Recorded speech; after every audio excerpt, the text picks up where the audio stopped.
the most famous air base in the world, but also the most mysterious. What is really being tested at Area 51? Experimental military airplanes? Or machines from other worlds?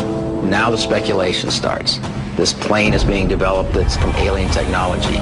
Just what is being flown in the Nevada desert? There are alien spacecraft and possibly alien beings at the S4 location. Or is that just what they want you to believe? UFOs are a very handy smokescreen if you want to hide top secret stuff. Now we visit a mysterious crash site that may hold the answer. Yeah, that's it. That one. That's pretty damn close.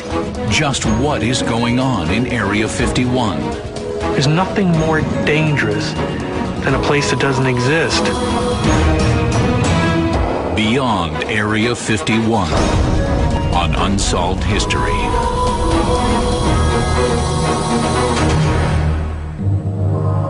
Since the 1940s, there have been thousands of reported sightings of UFOs, unidentified flying objects. These mystifying and intriguing encounters have created a new geography of secrecy. And the center of this world is a desolate stretch of desert in Nevada called Area 51. Located approximately 100 miles northwest of Las Vegas, Area 51 is known by many names. Dreamland, Paradise Ranch, and Groom Lake.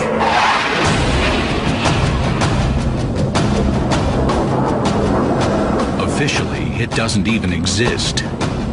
But Area 51 has become one of the most famous place names in pop culture, inspiring movies, books, and TV shows. For this secret base is where our government tests the aircraft of the future, as well as, according to some, those from other worlds. How did Area 51 become associated with alien spacecraft? It all began with one man's incredible story. Although people in the know about secret aircraft programs had known of the existence of Area 51 for a while, it really achieved kind of notoriety and prominence during the early 1990s after the revelations of a guy called Bob Lazar, who claimed to have worked at Area 51 or a location nearby, reverse engineering captured alien spacecraft. The antimatter reacting with matter produces the energy, mainly heat energy, and that is converted into electrical energy by a thermionic generator. What he stated he was doing, he was hired on by the Navy to do reverse engineering on propulsion systems for alien spacecraft. Now he indicated he was in an area called S4, which is an area that's about 15 miles from the main facility, Area 51. And that in the base of the mountain was a hangar complex that was actually built into the mountain. And they had 9 spacecraft of different physical configurations, but all powered by the same power source. Although there was no way to corroborate Bob Lazar's story, it quickly caught the attention of the media. Now, whether you believe Lazar or not, it was this period really which kind of prompted hundreds, if not thousands of people to turn up there, seeing what they could see. The tiny hamlet of Rachel, Nevada, just outside Area 51, became an unofficial meeting place for UFO watchers.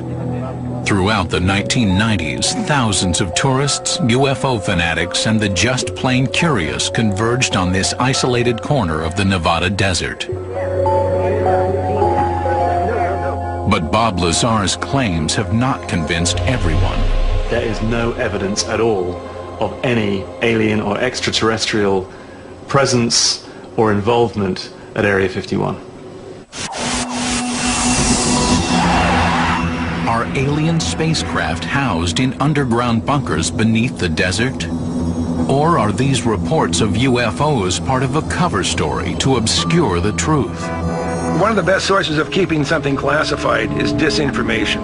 The best way to do it is say it's, is imply that it's a UFO, when in fact it was a man-built aircraft. To uncover the truth about Area 51, Unsolved History has assembled a team of investigators.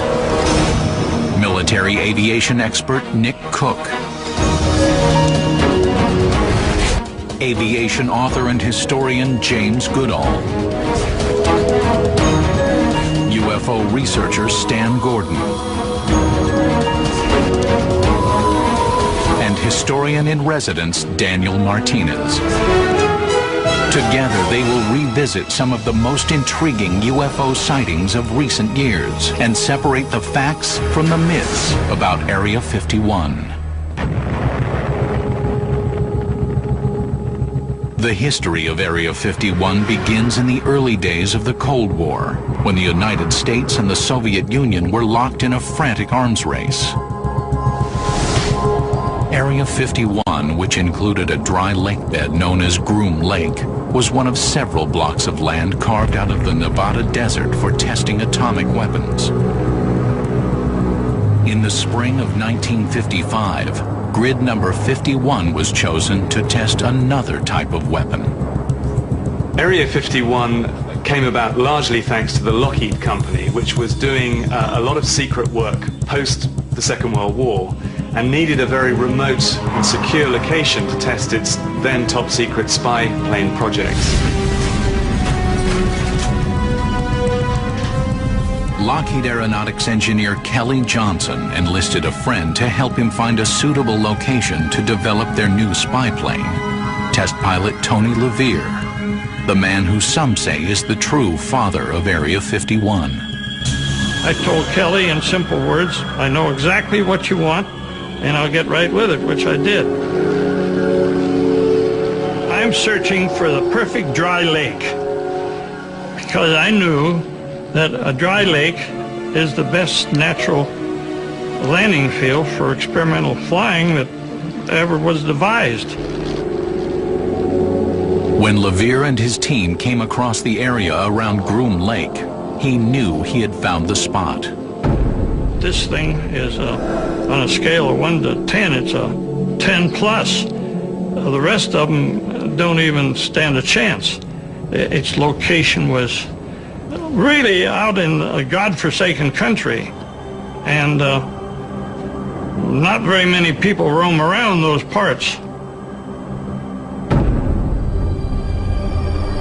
Within a few weeks, Area 51 had become the U.S. government's most top-secret test facility. The first project to be tested, the U-2 spy plane. Equipped with highly sensitive cameras and infrared sensors, the U-2 was capable of producing detailed aerial images of enemy installations from altitudes as high as 70,000 feet, far beyond the range of enemy radar. From the very beginning, the U-2 was a CIA-operated spy plane.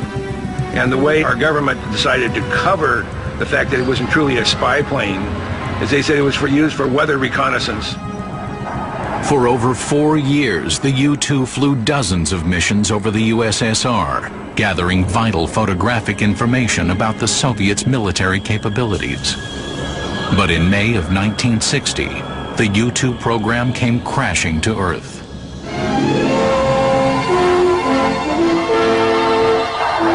Secret reconnaissance of Russia by high-flying American U-2 jets ended when one was downed deep in Soviet territory. Its pilot, Francis Powers, was made the subject of a showcase trial. A Soviet court convicted Francis Gary Powers of spying and sentenced him to 10 years in prison. He was later exchanged for a Soviet agent, but U-2 flights over the USSR were ended. Although the U-2 incident was a severe setback for the U.S. government, the spy plane had provided invaluable information during the Cold War. Without images coming from the U-2s, we would not have known that the Soviet Union was moving intermediate-range ballistic missiles into Cuba. It proved what the Soviet Union had and what they didn't have prior to satellites coming into operation. But the U-2 was not the last secret plane to be tested at Area 51. After the U-2, a number of other secret spy plane projects were tested at Area 51. The next most demanding one technologically was another Lockheed program called the A-12, which was a CIA program for a very fast-flying Mark III, that's 3 times the speed of sound, spy plane. The A-12 and its successor, the SR-71, became known as Blackbirds. Both could reach altitudes above 85,000 feet and cruise at 2,150 miles an hour. One of the reasons the Blackbird program was so secret is we didn't want the Soviet Union to know what we had the capabilities of doing. We had the ability, on demand, to overfly any airspace in the world as long as politics didn't get in the way. During this time, there were other aircraft being tested at Area 51. Strange objects in the skies above Groom Lake, alien spaceships, or secret military projects. Truth is stranger than fiction. Next on Unsolved History.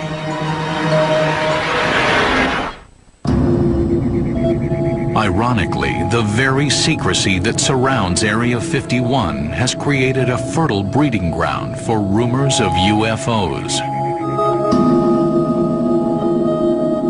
The reason people are fascinated with Area 51 is the simple fact that the United States government, our government, which is paid by our taxes, continues to deny the existence of Area 51.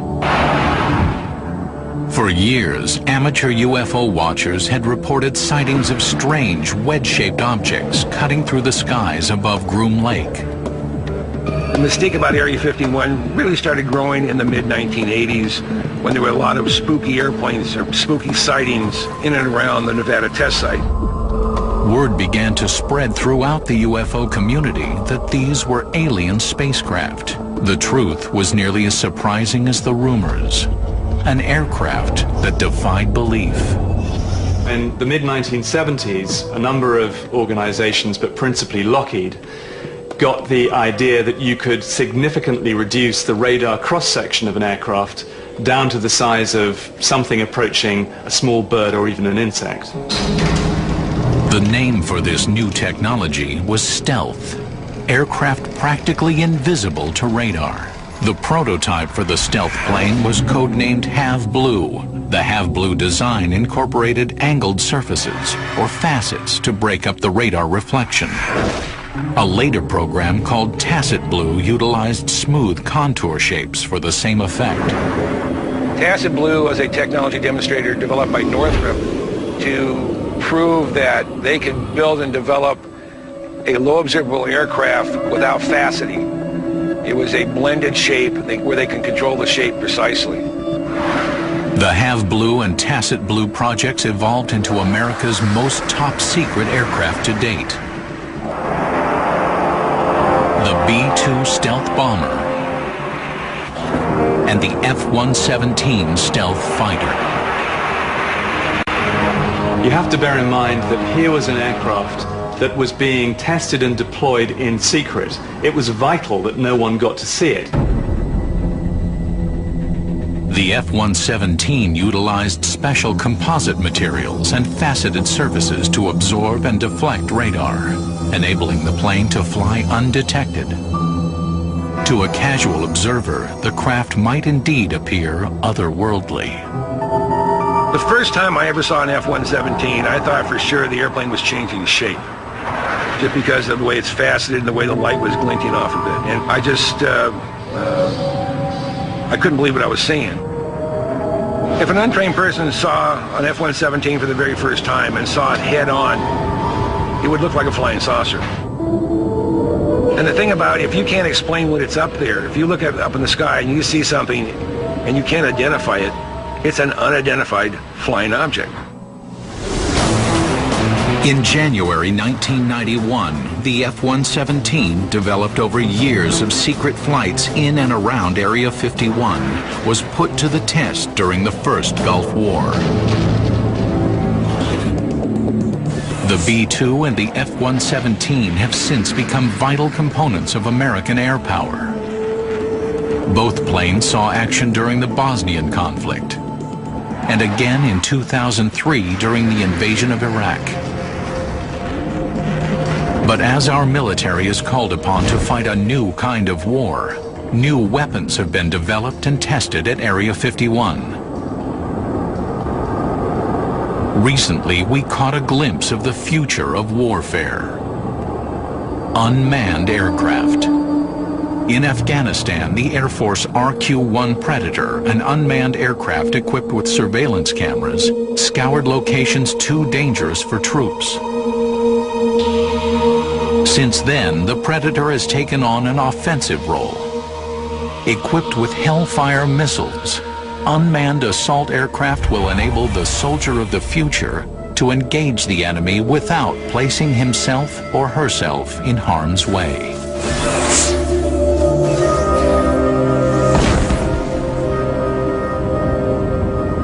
But are these planes the only types of experimental craft being developed at this remote base? For years, there have been rumors that alien spacecraft have been reverse engineered at Groom Lake. Next, we go inside Area 51 on Unsolved History.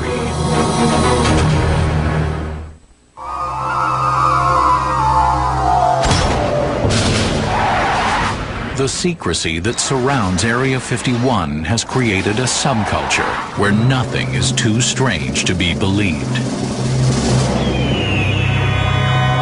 Ironically, even though this base does not officially exist, it's probably the most famous airbase in the world, and you get a lot of people just turning up, wanting to know what's behind those hills.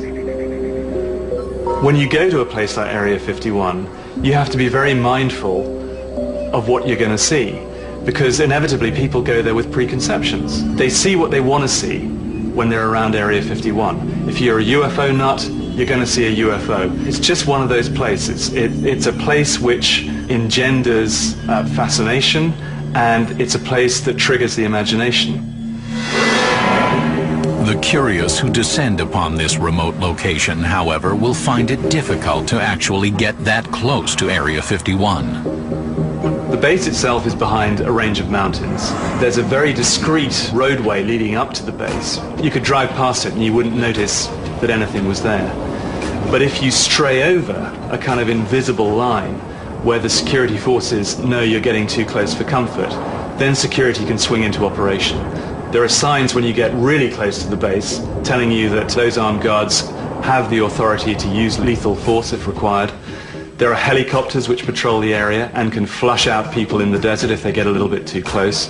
There are all kinds of security cameras and sensors which warn the authorities of unwarranted approach.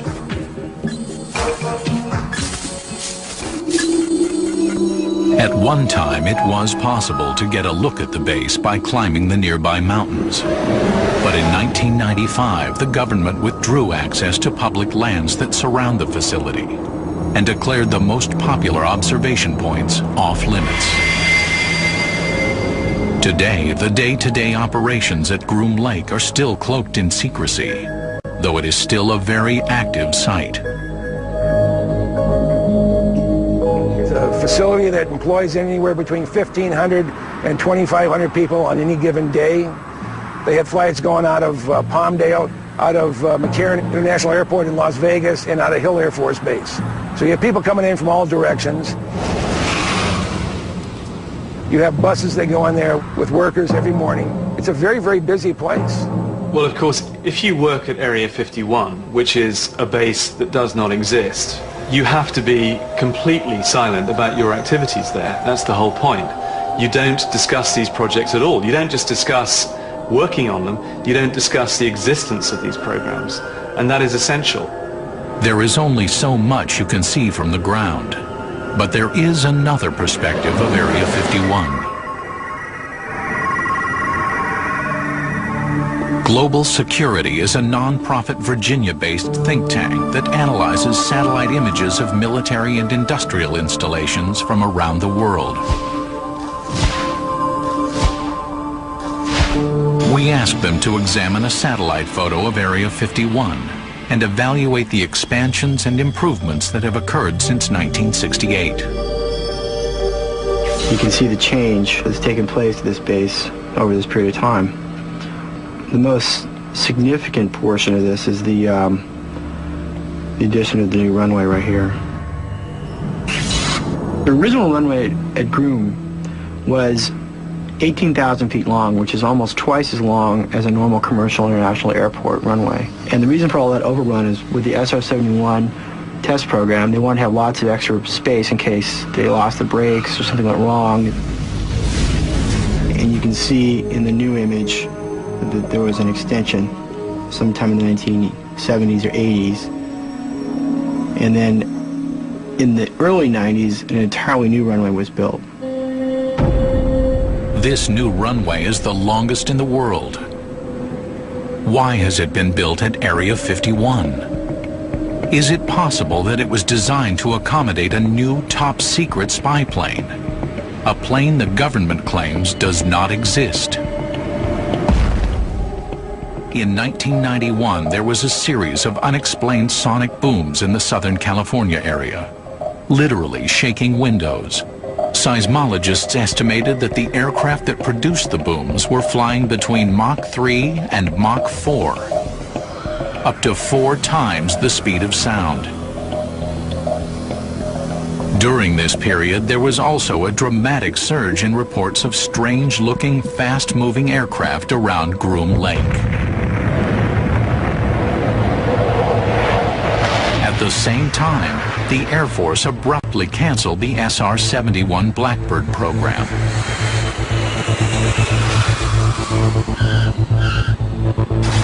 Was the SR-71 scrapped in order to make room for a more advanced replacement? Some people believe that a spy plane called Aurora replaced the SR-71. Rumors have it that this aircraft was developed in secret, was extremely high-flying, fast-flying.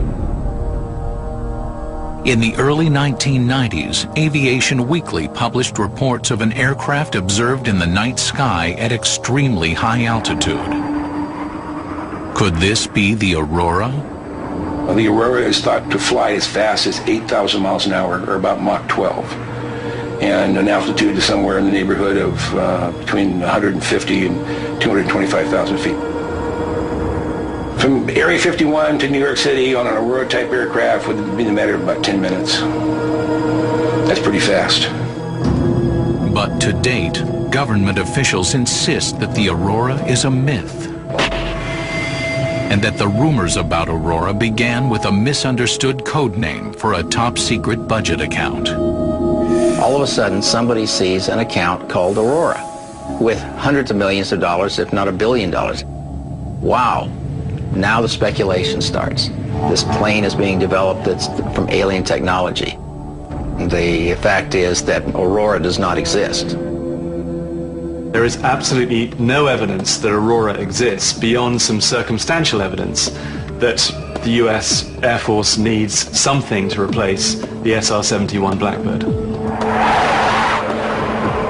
But others insist that the Aurora is real. According to James Goodall, Lockheed's Ben Rich indicated that there was in fact such a plane. Ben Rich was the retired president of the Lockheed Skunk Works, so he was a man in the know. I also had friends at Pratt & Whitney who confirmed that there was, in fact, an Aurora-type aircraft had been flown along with a mother airplane, and it was designed for, one, reconnaissance, but also for verification of nuclear proliferation. We were not able to substantiate James Goodall's claims about these alleged statements. But whether it exists or not, the Aurora has enhanced the mystery and intrigue surrounding Groom Lake and Area 51. But is it possible that other secret aircraft from Area 51 may be responsible for a string of UFO sightings? When we return, strange triangular objects in the night sky. Experimental aircraft or alien spacecraft? Next on Unsolved History. Area 51 has long been associated with strange sightings in the sky. Is it possible that a secret project at Area 51 could be responsible for reports of large triangular-shaped UFOs?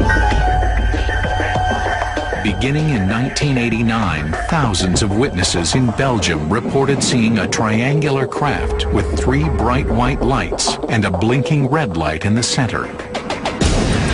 A similar sighting occurred in Arizona on the night of March 13, 1997. A large V-shaped object was observed traveling on a southeasterly course over the state, passing over Phoenix at about 8:30 p.m. Although seen by hundreds of people throughout the state, only one known videotape exists of this phenomenon. It was shot by a retired pilot from the front yard of his home in Scottsdale, northeast of Phoenix. At about 8:28 that evening, I was outside with my video camera and happened to look up, right about up in there, and saw a formation of lights moving from north to south. The V formation that flew over consisted of between 5 and 6 amber lights only, but it was totally silent, completely and totally silent. Although this is the only actual videotape of the formation, other witnesses throughout Arizona reported seeing the UFO that evening. Artist Tim Lee created this image of the strange craft that passed over his home in central Phoenix. The right arm of the object went directly over this house, over the property, and the left arm of that was probably about 2.5 blocks over in that direction. So when it came over, it pretty much dominated this whole quarter of this little valley up here. 3 years later, on January 5th, 2000, a similar event occurred in southern Illinois. Around 4 a.m., a series of calls began streaming into the regional 911 center in Belleville, approximately 18 miles southeast of St. Louis, Missouri. I just received a call from Highland PD. Reference to a truck driver just stopped in and said there was a flying object in the area of Lebanon. It had white lights and red blinking lights, and it was last seen southwest over Lebanon. All in all, 6 eyewitnesses, including 4 police officers, reported seeing a huge flying object. The witnesses' description of what they saw is not entirely consistent, but the predominance seems to be that they saw some sort of a triangular-shaped vehicle with really, really bright lights on it. Scott Air Force Base is located in the middle of the object's flight path. According to spokesman, however, the UFO could not have been a military aircraft from Scott. Checking with our experts who work at airfield operations in the control tower, we found that our airfield was closed during that time. Our control tower was closed, so there was no way that there could have been an aircraft operating in and out of Scott Air Force Base, and there was no military tie to this sighting. According to published reports, there was some speculation that the UFO was in fact a B-2 stealth bomber from Whiteman Air Force Base, over 200 miles away. But the B-2 bomber does not exhibit the flight characteristics described by the witnesses, such as the ability to hover. So what else could it have been? Is it possible that the object may have been a secret military aircraft, a so-called stealth blimp? There's been rumors for a long time about a stealth blimp, and Lockheed actually has a patent for a large triangular-shaped, low-observable, lighter-than-air craft. So some of the craft they've seen, could in fact be one of these stealth blimps or stealth dirigibles. Some of them are really huge. Now, over Hampton, Virginia, in the 1980s, there was one they estimated was over 1,000 feet long. It was bigger than an aircraft carrier, but it made no noise.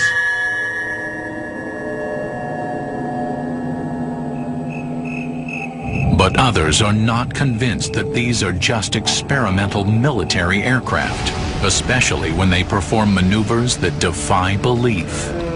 Just not enough evidence to convince me that it was tactical aircraft or something from another world. It's somewhere, it could be somewhere in between. I mean, there's just no way for me to know. The truth behind these strange flying objects remains a mystery. Whether they were optical illusions, experimental aircraft, or of an unexplained origin. When we return, a mysterious object crashes into a ravine in Pennsylvania. Could there be an Area 51 connection? Next on Unsolved History. That's it. Could a secret project at Area 51 be behind a famous UFO incident? According to newspaper accounts, on the evening of December 9th, 1965, hundreds of people in the United States and Canada reported seeing a brilliant fireball arcing across the sky.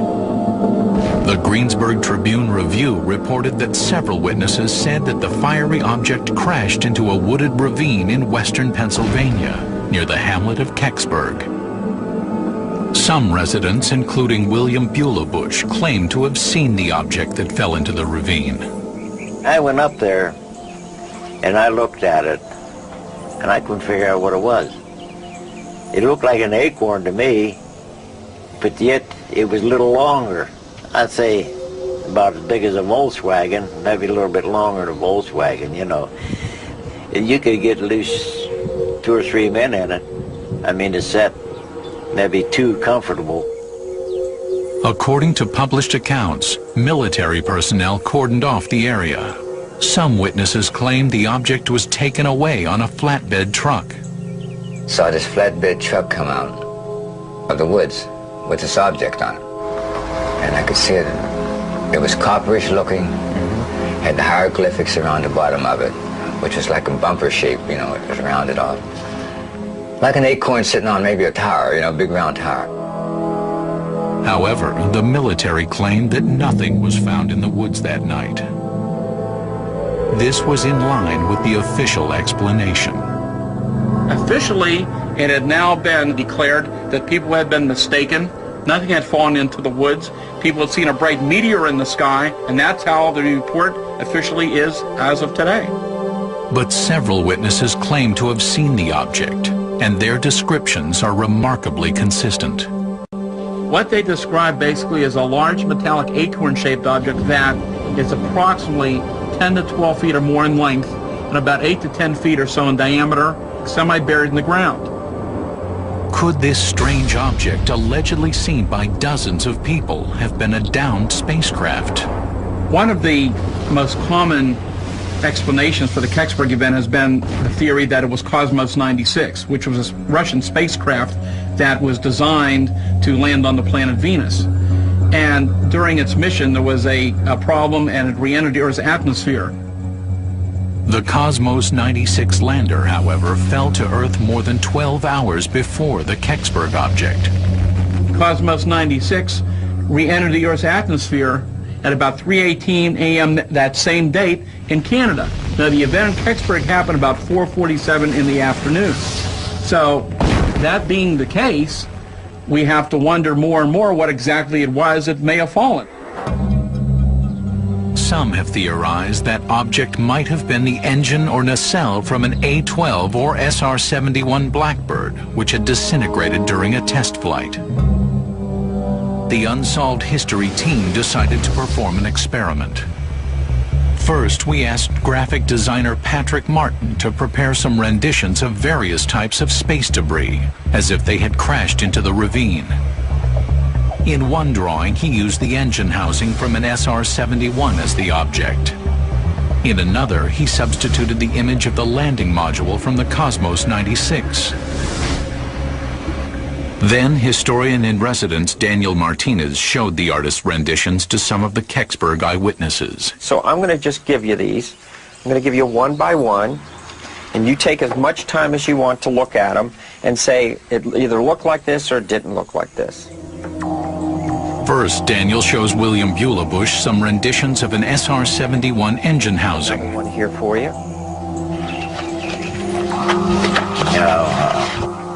Nope. Here's another. No. Then he shows him the rendition of an SR-71 engine itself. This is pretty close here. This didn't have the writing on the back. Okay. No, this a little similar, but not exact. Yeah, but it's not in a point like, you know. Now this here's a little bit closer. Oh yeah. Next, Daniel showed the artist's renditions to witness Jerry Betters. I'm going to lay these artist impressions in front of you. I want you to look at them as long as you like and tell me what you see. No. Okay. Another one for you here. Closer. Closer? Okay, we'll put that in the closer pile. Here's another. Yeah. Yeah. That one. Okay, that's in the... That's it. If it was upright, that would be it. It's pretty damn close, you know. Our eyewitness picked the Soviet space capsule as being the best match for the object he saw on the back of the flatbed truck in 1965. This would seem to eliminate the likelihood that the Kecksburg object was the engine from a Blackbird. Have a part off a Blackbird to have crashed in Pennsylvania, I'd have to say no, there's no way it could happen. But after looking at the illustrations, is it part of a satellite? Is it a part of an extraterrestrial object? Very possible. But if it was a Soviet spacecraft, where would it have been taken? If some foreign aircraft, let's say a Soviet aircraft, had flown into the United States and landed normally there, then it would be taken to a place like Area 51 for analysis and tests, because being a remote location, it would be an ideal place to test that aircraft. 4 decades have passed, and the local residents still debate what, if anything, fell near Kecksburg that day. Now, of course, as a researcher, I'm continuing to look into the possibility that it could be other man-made projects that we don't have any knowledge of at this point. But we cannot eliminate the possibility that this object could be of extraterrestrial origin. We may never know the truth about the Kecksburg UFO, whether it was indeed a meteorite, a Soviet space probe, an SR-71 engine, an experimental military airplane, or, unlikely as it may seem, an alien spacecraft. Next on Unsolved History, the truth about alien UFOs at Groom Lake, and what the future holds for Area 51.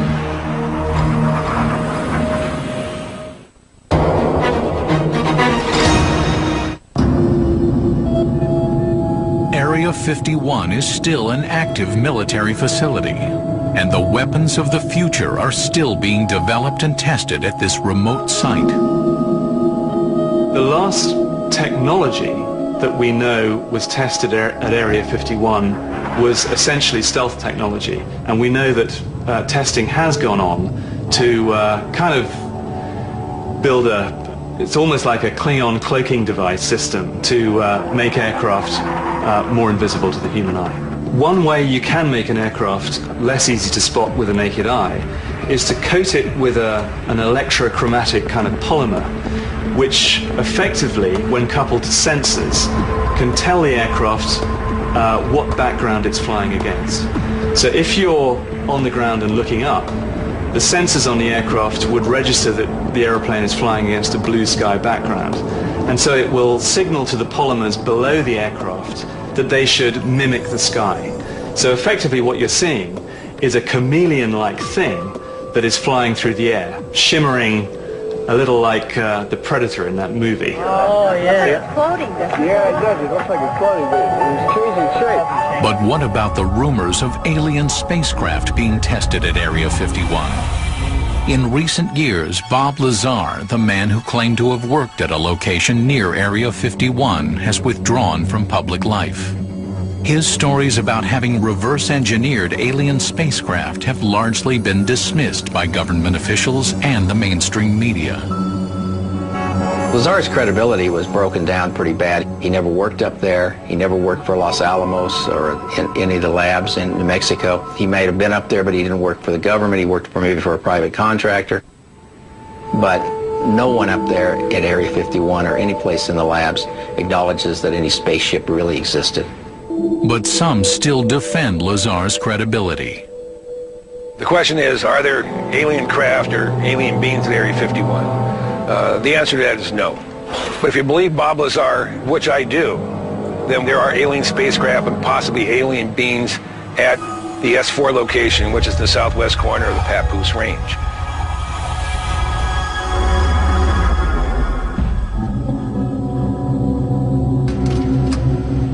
In August 1997, after decades of denials, the CIA made a shocking admission.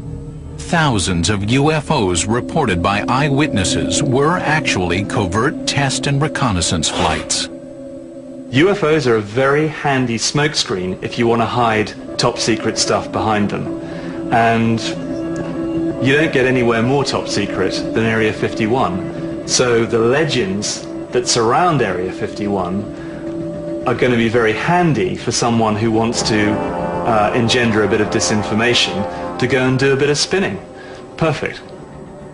Still, some believers persist that the admission by the CIA is nothing more than their latest bit of disinformation, intended to cover up the truth about Area 51. Why do they keep Area 51 a secret? Because they feel if they deny it enough, people will believe them and say it doesn't exist. It's the worst kept secret in the history of the United States government. And until they open the facility up to the media, the mystique will still stay there and people will still be wondering what's really at Area 51. Even now, the secrecy that surrounds Area 51 makes it difficult to separate fact from fiction. Well, the reasons why the government keeps Area 51 secret is something of a mystery to somebody like me. I suppose from their perspective you could say that so much secret stuff has been going on there for so long, it's very difficult for them to come out and say, we were lying, there is a base there, it's been there for ages, and by the way, there's an awful lot of secret technology stuff going on there too. Once you start to unravel that onion, who knows how many layers further you have to go. So I think it's kind of convenient to them just to keep quiet about it and downplay its existence. Bear in mind that this was a base that for most of its existence has not officially existed. But it is the most famous or infamous, and because of the investment that the Air Force and other agencies have there, I suspect it will be in business for a very long time. For now, Area 51 remains a place shrouded in mystery, a place where reality is incredible and the incredible is real. A place where legends and myths are born.